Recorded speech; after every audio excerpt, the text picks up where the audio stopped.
अस्सलाम वालेकुम, नमस्कार, सत श्री अकाल एंड गुड इवनिंग। मैं हूं आरजू काजमी और आप देख रहे हैं पॉइंट ऑफ व्यू।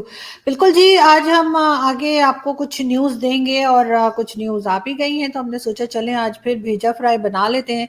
तो हम इससे पहले कि हम आगे बढ़ें, सबसे पहले आप सबसे रिक्वेस्ट है मेरी, जिसने भी हमारे चैनल को सब्सक्राइब नहीं किया है, प्लीज़ प्लीज़ प्लीज़ प्लीज़ हमारे चैनल को सब्सक्राइब करना ना भूलिएगा।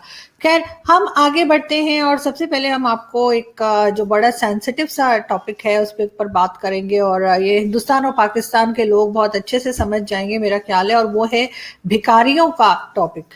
यानी जो लोग भीख मांगते हैं, जो लोग आपको सड़क पे नजर आते हैं, बच्चे, बूढ़े, जवान, हर तरह की औरतें, आदमी, सब।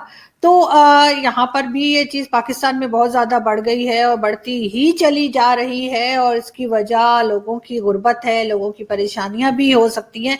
लेकिन बहुत से लोगों का ये पेशा है, उनका ये बिजनेस है कि वो भीख मांगते हैं। यहाँ पर आपने देखा होगा सेंटोरस शॉपिंग मॉल इस्लामाबाद में जो है, मैंने एक दो बार वहां से वीडियोस भी बनाई थी और आपने वो देखी थी, और मैं आपको दिखाऊं वहां पे किस तरह से। पहले हम एक वीडियो देखते हैं और फिर उसके आगे हम बात करते हैं।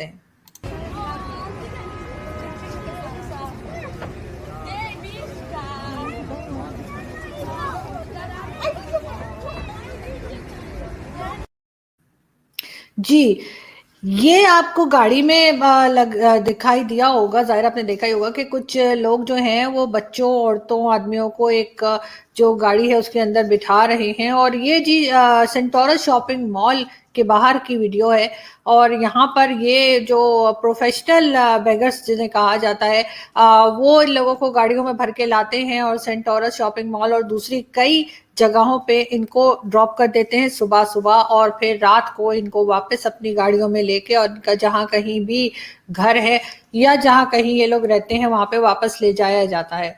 तो इस तरह के लोगों को रोकने की जरूरत है, और इस तरह के लोगों के ऊपर काम करने की जरूरत है कि ये जो प्रोफेशनल भिखारी आपको हर तरफ नजर आते हैं, अगर आपको कुछ देना ही है तो आप उन लोगों को दे दीजिए जो मेहनत कर रहे हैं। बेशक अगर कोई काम कर रहा है, मेहनत कर रहा है, आप उसको उसकी जो सैलरी या जो पैसे आपने तय किए हैं, आप बेशक उससे डबल पैसे उसको दे दें, या जो आप देना चाहें दे दें। लेकिन इस तरह के जो प्रोफेशनल भीख मांगने वाले हैं, उनसे बचिए। उनको आप बिल्कुल भी जो है वो, मैं यही कहूंगी कि पैसे ना दीजिए, तभी हम इनको कम कर पाएंगे। वरना आपको हर जगह जहाँ पे ट्रैफिक पे गाड़ी रुकती है वहां पे ये बहुत बड़ी तादाद में आ जाते हैं, और जब तक सिग्नल खोल नहीं जाता ये आपकी गाड़ी के शीशे तोड़ डालते हैं। उसकी रीजन यही है कि ये एक प्रोफेशनल, एक बिजनेस बन गया ये भीख मांगना। और इसी की वजह से जो है वो हम जब तक इसको खुद से पर्सनली भी हम अगर रोकने की कोशिश नहीं करेंगे तो ये बहुत मुश्किल हो जाएगा, और आपको इस तरह के लोग बढ़ते हुए ही नजर आएंगे। और आई एम श्योर कि हिंदुस्तान में भी इस तरह का प्रॉब्लम होगा, और इस तरह के बच्चे, बूढ़े, औरतें और सब लोग नजर आते होंगे आपको। तो इनको जो है, अगर आप पैसे देते हैं, अगर इनको आप समझते हैं कि जी हम इनको पैसे देके कोई बड़ा अच्छा काम कर रहे हैं, तो ऐसा नहीं है। आप ऐसा करके उल्टा नुकसान कर रहे हैं। आप उनको भीख मांगने की आदत डाल रहे हैं। आप उनको ये बता रहे हैं कि जी उन्हें काम करने की कोई जरूरत नहीं है, और वो भीख मांग के भी जो है अपना गुजारा कर सकते हैं। आप उनके साथ गलत, जिसे कहना चाहिए, आप उनको एक गलत रास्ता दिखा रहे हैं। ऐसा मत कीजिए। और इन लोगों को जो है वो आप कहीं भी देखें तो इनको पैसे मत दीजिए, ताकि हम अपने सोसाइटी से इस तरह के लोगों को हटा सकें जो उन लोगों का हक मार लेते हैं जिनको वाकई में हमारी मदद की जरूरत होती है। खैर, ये तो हो गया भाषण। ठीक है, अब भाषण से हम चलते हैं आगे की तरफ, और हम बात करते हैं कुछ पाकिस्तान की बात करते हैं, और बात करेंगे हम प्राइम मिनिस्टर इमरान खान की। जी बिल्कुल, हमारे प्राइम मिनिस्टर इमरान खान जो है वो अभी सऊदी अरब के विजिट पर थे, और सऊदी अरब के विजिट पे जाकर जो है हुआ ये है कि जी वहाँ के जो गवर्नमेंट है या वहाँ की जो बादशाहत है, वहाँ का जो किंग है, उनसे खान साहब ने बात की, और खान साहब ने कहा कि जी हमारी हालत बहुत खराब है, चाइना हमसे पैसे मांगे जा रहा है, हम क्या करें, और पता नहीं क्या क्या खान साहब ने उनसे बोला ना। तो उन्होंने कहा या हबीबी ठहर जाओ। तो उन्होंने हमें, जी सऊदी अरब ने जो है पाकिस्तान को वादा किया है कि जी हमें वो 3 बिलियन डॉलर्स जो है वो देंगे हमारे बैंक अकाउंट्स में रखने के लिए, और जिसको हम सिर्फ देख सकेंगे, खर्च नहीं कर सकेंगे। और ये ऐसा पहले भी एक बार किया था सऊदी अरब ने, ताकि जो रिजर्व्स हैं वो हमारे थोड़े से बैंक में बेहतर हो जाए और हम लोगों को दिखा सके पैसा तो हमारे पास भी बहुत है, बस खर्च नहीं कर सकते। बिल्कुल। और उसके बाद जी वो तकरीबन 1.5 बिलियन का पाकिस्तान को ऑयल देंगे उधार। उधार मोहब्बत की कैंची होता है, ऐसा मैंने सुना था। तो ये कैंची हमारे ऊपर कई बार चल चुकी है, क्योंकि हमने चाइना से भी उधार लिया, हमने अमेरिका से भी उधार लिया, हमने सऊदी अरब से भी उधार लिया। तो वह हमारी जो है वो मोहब्बत की कैंची जो है वो चलती ही रहती है। और जी इसको जो है ना वो ये दो न्यूज़ अलग अलग है प्लीज़। वो पहले भिखारियों वाली अलग थी, और इस न्यूज़ का उन भिखारियों से कोई ताल्लुक नहीं है। ये तो हमारी गवर्नमेंट ने मांगे है ना जी। गवर्नमेंट जब मांगती है तो उसे भिखारी थोड़ी कहते हैं, वो तो एक आप जानते हैं कि एक डिप्लोमेटिक रिलेशंस होते हैं, और डॉलर्स में डील होती है। और फिर जाहिर है कि अब चाइना ने भी जी फाइनली, चाइना के प्रेसिडेंट ने भी इमरान खान साहब को फोन कर लिया है। और लेकिन मेरा ख्याल है खान साहब फोन सुन के कोई खास खुश नहीं हुए होंगे, क्योंकि उन्होंने कहा है कि सी पैक तभी शुरू होगा जब आप हमें 38 मिलियन डॉलर्स जो हमने आपको कहा है कि आप जी कंपनसेशन आपने जो है वो हमारे वापस करने हैं, वापस क्या करने बल्कि देने हैं। तो बिल्कुल जब तक आप हमें वो वापस नहीं करेंगे जो आपने हमारे इंजीनियर्स को नुकसान पहुंचाया, टीटीपी ने आपके यहाँ की, तो जब तक हम अपना सी पैक स्टार्ट नहीं करेंगे। ये बात करके जो है चाइनीज प्रेसिडेंट ने फोन बंद कर दिया। और उसके बाद खान साहब ने कहा ठीक है करते हैं कुछ, लेकिन अभी हम वो कंपनसेशन कैसे वापस करें, क्योंकि जो सऊदी अरब से हमें पैसे मिले हैं वो तो सिर्फ देखने के लिए हैं। सऊदी अरब ने कहा सिर्फ बैंक में रखना, उसमें से तो हम $1 भी खर्च नहीं कर सकते। तो अब देखते हैं कि जी आगे क्या होता है। लेकिन मैंने जैसा पहले कहा कि ये दोनों न्यूज़ अलग अलग थी, अच्छा दोनों को मिक्स मत किएगा। खैर हम आगे बढ़े और हम आपको दिखाते हैं जी ये पिक्चर। इन सबको तो आप सब जानते ही होंगे। बिल्कुल जी आसिम सलीम बाजवा साहब हैं, और उन्होंने अभी जो गोल्फ खेलने जा रहे हैं, जो अमीर लोगों का खेल होता है, उसमें हल्के हल्के जाके एक स्टिक होती है, उसे एक बॉल जो है ना उसको ग्राउंड में होल्स बने होते हैं उसके अंदर डालना होता है। आप जानते हैं कि वो तो बड़ा ही सुस्ता गेम है, मुझे बड़ा बोरिंग लगता है कि बस खड़े होकर टक। तो वो खैर आजकल वैसे भी स्पोर्ट्स ज्यादा हो रही है, तो आसिम सलीम बाजवा साहब ने भी सोचा होगा चलो भाई मैं भी जो है ये खेलूं। लेकिन ये पिक्चर मैं आपको क्यों दिखा रही हूँ, ये पिक्चर मैं आपको इसलिए दिखा रही हूँ कि अगर आप गौर से देखें तो बाजवा साहब ने जो कैप पहन रखी है उस पर लिखा हुआ है पापा जॉन्स। बिल्कुल जी। अब उन्होंने खुल्लम खुल्ला ये मान लिया है कि पापा जॉन्स उन्हीं का है, लेकिन अगर किसी माई के बाप में नहीं, माई के बाप नहीं होता, क्या होता है माई के लाल में, हाँ किसी माई के लाल में अगर हिम्मत है तो मुझसे वो रसीदे लेके दिखा दे, मुझसे वो ये पूछ के बता दे कि ये पैसा मेरे पास कहाँ से आया, तो फिर मैं मान जाऊंगा। तो शायद इसीलिए उन्होंने ऐसा कर लिया। लेकिन पापा जॉन्स को देखते देखते किसी ने जो है वो दादा जॉन्स बना दिया है। अब ये दादा जॉन्स कौन है पता नहीं, ये तो आप लोग पता लगाए मुझे बताइए। ये तो मुझे सोशल मीडिया पे पिक्चर दिखी थी, तो मैंने कहा चलो हम इस पे ही बात कर लेते हैं। मगर खैर जी खान साहब का, इमरान खान साहब का सबसे बड़ा कारनामा ये है कि उन्होंने सऊदी अरब को फिर से राजी कर लिया है कि वो हमें $3 बिलियन जो है वो बैंक अकाउंट में रखने के लिए देंगे, और 1.5 बिलियन का ऑयल देंगे। ये खान साहब की किसने पिक्चर लगा दी भाई, ये तो उस वक्त की पिक्चर है जब उन्होंने इस्लाम कबूल नहीं किया, तब तो उन्होंने इस्लाम कबूल कर लिया। अरे इस्लाम कबूल करने से मुझे याद आया कि शेख रशीद साहब का एक स्टेटमेंट चला था, और उसके बाद पहले हम वो देखते हैं और फिर बात करते हैं।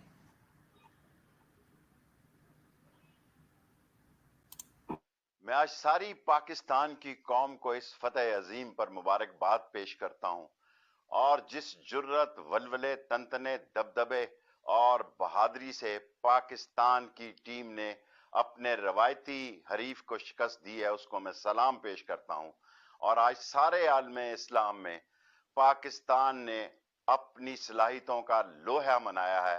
मुझे अफसोस है कि ये पहला हिंदुस्तान पाकिस्तान मैच है जो मैं कौमी जिम्मेदारियों की वजह से ग्राउंड में नहीं खेल सका। जी, तो आपने देखा खान साहब, सॉरी खान साहब कह रही हूँ कि अभी तो खैर खान साहब की भी एक क्लिप मौजूद है, लेकिन पहले मैं बात कर लूँ। शेख साहब जो हैं वो ये बता रहे हैं कि जी आलम इस्लाम की फतह हुई है, लेकिन अभी 29 को अफगानिस्तान के साथ पाकिस्तान का मैच है, और उसमें इस्लाम से हार जाएगा। यानी कि दोनों में से जो भी हारेगा, क्योंकि दोनों इस्लामिक कंट्रीज हैं, तो जाहिर है कि एक का इस्लाम तो हारेगा ही हारेगा। तो उस वक्त क्या कहेंगे शेख साहब के इस्लाम से हार गया। साथ ही साथ ہم نے دیکھا کہ جی ہمارے کھلاڑی جو ہیں وہ میچ کے بیچ میں جو بریک ہوئی تو اس میں وہاں انہوں نے گراؤنڈ میں نماز پڑھنی شروع کر دی. خیر وہ تو کوئی بات نہیں, آپ پڑھ رہے تھے, لیکن یہ نوٹنکی کرنے کی کوئی خاص ضرورت تھی نہیں. اس طرح کے ڈرامے کر کے آپ کس کو امپریس کرنا چاہ رہے ہیں؟ اور اگر یہی کام دوسری ریلیجن کے لوگ بھی شروع کر دیں کہ وہ بھی اپنے جس طریقے سے بھی عبادت کرتے ہیں, اگر وہ میچ کے بیچ میں جو تھوڑا سا بریک ہوتا ہے اس میں اگر یہ شروع کر دیں تو ہمارے یہاں تو بہت باتیں بن جائیں گی. کیا پاکستان کے گراؤنڈ میں یہ پاسبل ہے؟ کیا پاکستان کے گراؤنڈ میں کوئی ایسا کر سکتا ہے کہ کوئی ہندو ہو, سکھ ہو, یا کرسچن ہو, یا پارسی ہو, یا کسی بھی دوسرے مذہب کا, کیا وہ اپنے مذہب کی عبادت کر سکتا ہے کسی بھی میچ کے دوران, وہ بھی بالکل گراؤنڈ میں؟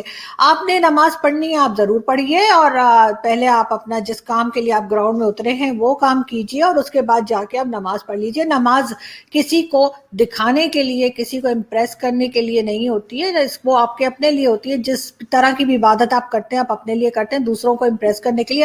ڈرامے نوٹنکی کے لیے نہ کیجیے. جیسے جگہ جگہ میں دیکھتی ہوں پکچرز آتی ہیں, روڈ کے اوپر نماز پڑھنا شروع کر دی ہے, جہاں ٹرین چلتی ہے وہاں پہ بیٹھ گئے نماز پڑھنے کے لیے, آس پاس جگہ خالی پڑی ہے, لیکن نہیں وہیں پہ پڑھیں گے جہاں سے بس گزر رہی ہے اور اس بس کو روک دیں گے. یہ ڈرامے اور یہ نوٹنکی آپ کو الحمدللہ صرف اور صرف مسلمانوں میں ہی ملیں گے, اور وہ بھی خاص طور پہ پاکستان کے مسلمانوں میں, اس لیے کہ ہم نے ابھی تک صرف ٹوپی ڈرامے کرنے ہی سیکھے ہیں, اور ٹوپی ڈرامے ہی ہم نے کیے ہیں. اس کے علاوہ ہم نے کچھ کیا نہیں. کچھ کیا ہوتا تو آج ہمارے پاس بھی ایک لسٹ ہوتی کہ جی ہم نے جو ہے وہ کوئی چیز ایجاد کی ہوتی, کوئی ایجوکیشن یونیورسٹی کوئی ہم نے ایسی بنائی ہوتی, ایجوکیشن یونیورسٹی جس کو دیکھ کے لوگ کہتے ہیں کہ واجب ہم نے تو یہاں ایڈمیشن لینا ہے. ہمارے پاس تو مدرسے ہیں جس میں ہم صرف نفرت سکھاتے ہیں, صرف زہر اگلنا اور زہر پھیلانا سکھاتے ہیں, تو وہاں تو ظاہر کوئی ایڈمیشن لیتا نہیں ہے. جہاں تک اسلام کی بات شیخ رشید صاحب کر رہے ہیں, تو ایک ویڈیو ہم اور دیکھتے ہیں اور پھر بات کرتے ہیں. اور رضوان جس سینسیبل طریقے سے, جس اگریسونیس بھی تھی, جس طریقے, اور سب سے اچھی بات جو رضوان نے کی کہ پھر اس نے ماشاءاللہ اس نے گراؤنڈ میں کھڑے ہو کے نماز پڑھی, جو کہ ہندوؤں کے بیچ میں کھڑے ہو کے. So that was really some thing very very special for me. مجھے ایک بات بتا. جی یہ بے وقوفی بھی آپ نے سنی وقار یونس کی کہ جی ہندوؤں کے بیچ میں جو ہے وہ نماز پڑھی. کون سا کارنامہ کر دیا جی آپ نے؟ آپ اچھے انسان پہلے بنیے, اور پھر جیسے میں نے کہا کہ جہاں پڑھنا ہے نماز جا کے پڑھیے, جو عبادت کرنی ہے کریے. دوسروں کو دکھانے کے لیے اور ڈرامہ کرنے کے لیے, نوٹنکیاں کرنے کے لیے یہ بالکل نہیں ہے. اور مجھے افسوس ہے کہ اس طرح کے جاہل نہ صرف ہمارے پالیٹیشنز ہیں بلکہ جاہلوں سے جاہل ہمارے کرکٹرز بھی موجود ہیں, جن کو جب دیکھو جب وہ کرکٹ چھوڑ دیتے ہیں اور باہر نکل جاتے ہیں تو اتنی لمبی لمبی داڑیاں انہوں نے رکھی ہوتی ہیں اور سارے ملا بن کے پھر رہے ہوتے ہیں. اور اس کی خاص وجہ یہ ہے کہ جتنا اچھا مذہب سیل ہوتا ہے دنیا میں اور کوئی چیز نہیں ہوتی. جتنا اچھا یہ بدھو بناتے ہیں, جتنا اچھا یہ بے وقوف بناتے ہیں لوگوں کو, جنت کے خیالات دکھا کے, جنت کے خواب دکھا کے کہ جی وہاں پہ حوریں ہوں گی اور وہاں یہ ہوگا وہاں وہ ہوگا, اتنا ہی زیادہ یہ کما پاتے ہیں. اور لوگ کہتے ہیں واجب یہ تو مطلب دنیا کی دولت بھی مل جاتی ہے ان کو, اور اوپر کی دولت تو انہوں نے خود ہی سمجھ رکھا ہے کہ ان کو ملنے ہی والی ہے, کہ ان کو 72 حوریں ملیں گی اور اس کے بعد تو بس جی اور کوئی کام ہی نہیں ہوگا. صبح سے رات تک سوچیں آپ, 72 حوروں کو ٹائم دینے کے بعد کون سا ٹائم بچے گا جو کوئی اور کام کریں. خیر یہ تو دہی لانے کے قابل بھی نہیں رہیں گے, جو ابھی آج کل یہ گھر میں ان کی بیویاں ان کو کہتی ہیں کبھی دہی لے آؤ, کبھی آٹا لے آؤ, کبھی چینی لے آؤ, تو یہ اس قابل بھی نہیں بچیں گے, کیونکہ سارا دن آپ سمجھ سکتے ہیں آپ لوگ میں کیا کہنا چاہ رہی ہوں, چھوڑیں. خیر ہم آگے بڑھتے ہیں, اور ہم آپ کو یہ بتا دیں کہ جو یہ اسلام کے جھنڈے گاڑ رہے ہیں اور یہ بار بار یہ بتا رہے ہیں کہ جی اسلام نے ہرا دیا سب کو, تو اس اسلام کا جو کوچ تھا, یعنی جو اس کرکٹ میچ کو جس کوچ نے ٹریننگ دی, وہ بیچارہ کافر ہے. اور میتھیو ہائیڈن آئی تھنک اس کا نام ہے, آئی ڈونٹ نو کیسے پروناؤنس کرتے ہیں اس کا نام, لیکن خیر یہ بیچارہ جو تھا وہ کافر تھا جس نے مسلمانوں کو سکھایا اور اس کے بعد انہیں میدان میں لے کے آیا. اور افسوس کی بات یہ ہے کہ آپ کو پاکستانی ٹیم میں آج کل کوئی نان مسلم نظر نہیں آئے گا, اور اس پہ یہ بڑے چوڑے ہوتے ہیں. آئے گا بھی کیسے؟ ہم نے ایک تو ہم آگے نہیں آنے دیتے اپنے یہاں کے, نہ کسی ہندو کو, نہ کسی کرسچن کو, نہ کسی اور مذہب کو, اور ساتھ ساتھ ہم نے ان کو بہت حد تک ختم بھی کر دیا اور ہاتھ جھاڑ لیا ان سے. لیکن اب دیکھنا یہ ہے کہ 29 کو جب ایک اسلام سے ہارے گا تب سب کے اسٹیٹمنٹ کیا آنے والے ہیں یہ دیکھنے والی بات ہے. لیکن اس سے پہلے جی ہم آپ کو دکھاتے ہیں ایک ویڈیو اور اس میں دیکھتے ہیں کہ جی پرائم منسٹر صاحب کیا کہہ رہے. تو ہمارے ہم لوگوں کو جسے کہتے ہیں نا گھی ہضم نہیں ہوتا. ایک میچ ہم جیت جائیں گے, 2 میچ ہم جیت جائیں گے. ابھی ہم نیوزی لینڈ کے آگے بھی ہم بڑے ڈول بجا رہے ہیں, اچھی بات ہے, ہماری ٹیم بہت اچھا کھیل رہی ہے, ہمیں اس پہ خوش ہونا چاہیے. لیکن اچھے لوگ وہی ہوتے ہیں جو اپنی جیت کو آسانی سے اس طرح سے جانے نہیں دیتے یا اپنے آپ کو بہت اونچی چیز نہیں سمجھتے. اگر آپ جتنا ہمبل ہو کے اپنی سکسیس کو لیں گے اتنا ہی آگے بڑھیں گے. جیسے ہی آپ کی گردن میں سریا آ گیا بس سمجھے کام ہو گیا خراب. لیکن خیر دیکھتے ہیں کہ عمران خان صاحب کیا کہہ رہے ہیں.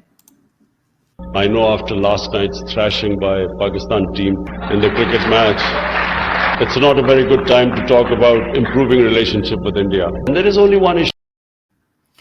جی تو یہ تھے عمران خان صاحب جو خود بھی ایک کرکٹر رہ چکے ہیں اور جس طرح کی لینگویج یہ یوز کر رہے ہیں دوسرے ملک کے لیے بہت افسوسناک ہے. اور ساتھ ہی ساتھ جب نیوزی لینڈ کی ٹیم بھی ہمارے سے ہار گئی تو پھر اس کے بعد بھی انہوں نے سب نے اچھلنا شروع کیا. مجھے تو لگتا ہے کہ آگے جا کر فائنل میں انڈیا پاکستان ہی دوبارہ آمنے سامنے آنے والے ہیں. تب کیا ہوگا وہ سب لوگ انتظار کر رہے ہیں. لیکن یہ ضرور ہے کہ ان میچز کو جو ہے وہ آپ کو ایک پازیٹیو وے میں لے کے آگے بڑھنا چاہیے, نہ کہ آپ دوسرے کی انسلٹ کریں کہ وہ کیوں ہار گئے, اس لے کے بہت بار آپ خود بھی ہارے ہیں. اور یہ بے عزتی تو ہم نے خود بھی بہت زیادہ اٹھائی ہے. میرے خیال ہے 12-13 بار تو ہم بلکہ 12 بار شاید ہم ہار چکے ہیں. یہ تو 13 میچ تھا جس میں ہم تھوڑا سا بہتر پرفارم کر پائے, اور وہ بھی اس کے لیے بھی بہت شکریہ پرائم منسٹر عمران خان صاحب کا جنہوں نے ہماری ٹیم کو کوئی ایڈوائس نہیں دی. لیکن اب تھوڑا سا آگے بڑھے اور ہم بات کرتے ہیں کس کی, فواد چودھری صاحب کی. اصل غصے ہی میں نیوزی لینڈ پہ تھا, یہ انڈیا تو راستے میں آ گیا. جی فواد چودھری صاحب کا کہنا ہے کہ جی غصہ تو ہمیں نیوزی لینڈ پہ تھا, یہ انڈیا تو راستے میں آ گیا ہے. تو جی ہمارے یہاں بھی آج کل یہی چل رہا ہے, اور جب تک اگلا میچ نہیں ہو جاتا اور فائنل میں نہیں پہنچ جاتے ہم اسی طرح کی بڑ بولیاں جسے کہتے ہیں وہ ہم بولتے رہیں گے. اور جہاں تک شیخ رشید صاحب کا تعلق ہے, شیخ رشید ہو گئے چاہے عمران خان ہو گئے, یہ ہمیں لگتا ہے کہ یہ دونوں شیخ رشید صاحب اور عمران خان صاحب جو ہیں وہ دونوں کہنا چاہیے منہ باولے کہتے ہیں نا, منہ بولے بھائی ہیں. سوری منہ باولے نہیں, ویسے لگتے ہیں مجھے دونوں باولے ہیں, لیکن یہ کہ وہ منہ بولے بھائی ہیں کیونکہ ایک ہی طرح کی سٹیٹمنٹ جو ہے دونوں کی جا رہی ہوتی ہے, اور خاص طور پہ بھارت کے خلاف. اور ہمیں کرنا تو یہ چاہیے تھا کہ بھائی ہم اس وقت جو ہے اس کو ذرا اچھے طریقے سے اس جیت کو لیتے اور اس کے بعد ٹرمز بہتر کرنے کی کوشش کرتے بھارت کے ساتھ. جس کے لیے ہم امریکہ تک کے پاؤں پکڑنے کو تیار ہو گئے ہیں. امریکہ سے ہم نے کہا ہے کہ جی آپ کو ہم ایئر بیسز دیں گے جس سے آپ افغانستان پہ یا دنیا کے کسی بھی کونے پہ جو کرنا چاہیں کریں. لیکن شرط ہماری یہ ہے کہ جی ایک تو پہلی بات تو obviously نوٹ, ایبسولوٹلی نوٹ وہ ہمیں چاہیے, اور دوسرا یہ کہ ہمارے جو انڈیا کے ساتھ ٹرمز ہیں وہ بہتر کروائے جائیں. تو ایک طرف ہم یہ بات کر رہے ہیں اور دوسری طرف ہم اپنی ہی بات سے الٹ کام کرتے ہوئے نظر آتے ہیں. یہ دونوں چیزیں آپس میں ہمیں میچ ہوتی ہوئی نظر نہیں آتی. لیکن کیا کریں جی, ہمارے یہاں کے جو منسٹرز ہیں وہ کچھ اسی طرح کے کام کرتے ہیں اور اسی طرح کی چیزیں ہمیں دیکھنے کو ملتی ہیں.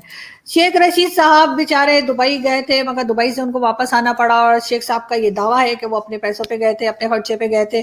اب یہ کہ وہ واپس آئے ہیں, لیکن یہ کہ یہ بڑے افسوس کی بات ہے کیونکہ ظاہر ہے کہ شیخ صاحب کے پیسے جو ضائع ہو گئے. اس دوران میں صرف ایک سکسیس جو کہنا چاہیے پرائم منسٹر عمران خان کو ملی ہے وہ یہ کہ انہوں نے جی وہاں سے جسے کہتے ہیں کہ سعودی عرب سے کچھ نہ کچھ مال لینے میں یا کچھ نہ کچھ کہنا چاہیے بھیک لینے میں وہ کامیاب ہو گئے ہیں, اور وہ بھی ایسی کہ وہ بینک میں رکھیں گے اور دیکھتے رہیں اور چھونے کی ضرورت نہیں ہے. جاتے جاتے میں آپ کو ایک نیوز اور بھی دیتی جاؤں, اور یہ پکچر آپ دیکھیے, یہ اوپر کی جو پکچر آپ کو نظر آ رہی ہے یہ بنی گالا کا گھر ہے, عمران خان صاحب جہاں رہتے ہیں. اور نیچے جو آپ کو بلڈنگ نظر آ رہی ہے یہ ہے جی نسلا ٹاور, اور سپریم کورٹ نے حکم دیا ہے کہ نسلا ٹاور کو جو ہے بم لگا کے اڑا دیا جائے کیونکہ یہ انلیگل بنی ہوئی ہے. بالکل جی, اس میں رہنے والے لوگ جو ہیں وہ بھی انلیگل ہے شاید, اور ان کا نہ کوئی زمین ہے نہ کوئی آسمان ہے.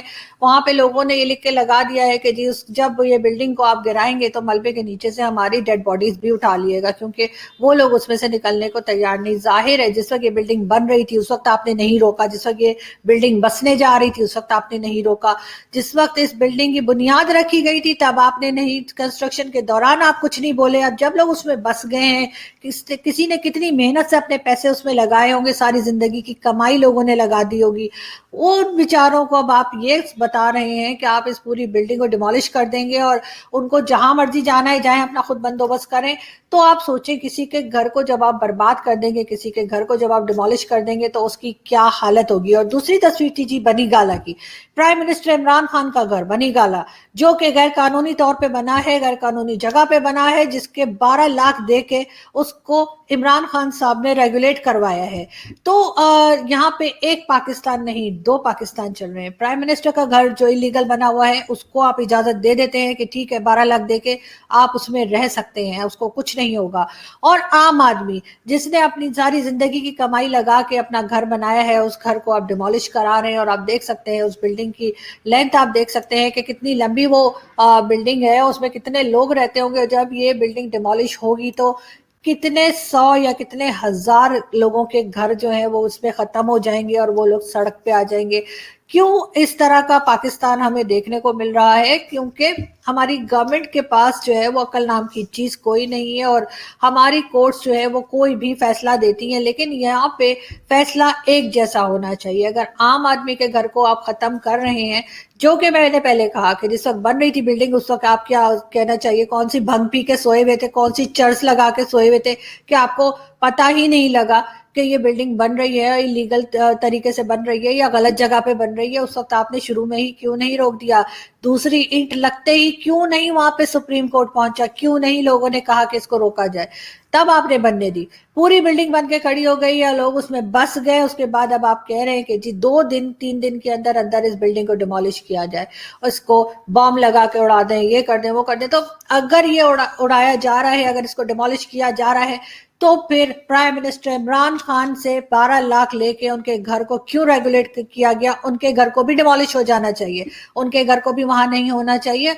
उनके घर की वजह से भी वहां के लोग बड़े तंग हैं। तो ये चीज आपको जो है वो देखनी चाहिए। और सुप्रीम कोर्ट का काम ये नहीं है कि वो 2 तरह के फैसले करे, प्राइम मिनिस्टर के लिए कुछ और आम आदमी जिसे हम कहते हैं ना ब्लडी सिविलियन के लिए कोई और कानून और प्राइम मिनिस्टर के लिए कोई दूसरा कानून। इसी तरह से आसिम सलीम बाजवा के लिए कोई और कानून कि वो पूरे धड़ल्ले से जो है वो पापा जॉन्स पिज्जा की हैट पहन के खड़ा हो जाए और कह के हाँ जी है मेरा, और जो ब्लडी सिविलियन है उसके पीछे पकड़ धकड़ो और उसको कहीं का आप किसी जगह पे उसको जीने का हक आप नहीं देते। इस तरह के 2 पाकिस्तान नहीं होने चाहिए और इसके ऊपर जरूर किसी ना किसी को सोचना चाहिए। पहले तो हमें अपनी कोर्ट से बड़ी उम्मीदें थी कि जी सुप्रीम कोर्ट है, हाई कोर्ट है, ये है वो है, लेकिन अब जब वही इस तरह के गलत फैसले देंगे तो फिर क्या होगा लोगों का? हम ये नहीं कह रहे कि वो इस जगह पे उस बिल्डिंग को बन जाना चाहिए था अगर वो इलीगल है तो, लेकिन आपको शुरू में ही रुकवा देना चाहिए था। आपने शुरू में उसको क्यों बनने दिया? और उसके बाद अब जब लोगों ने अपनी सारी जिंदगी की कमाई उसमें लगा दी है तो अब आपने उसको डिमोलिश करने का कह दिया। खैर, इस तरह की चीजें यहाँ पर होती रहती हैं क्योंकि ये है नया पाकिस्तान, ये है इमरान खान का पाकिस्तान, ये है पीटीआई का पाकिस्तान और हम सब हैं इसमें ब्लडी सिविलियन। आपसे मुलाकात होगी नेक्स्ट वीडियो में। अपना बहुत सारा ख्याल रखिएगा। Thank you.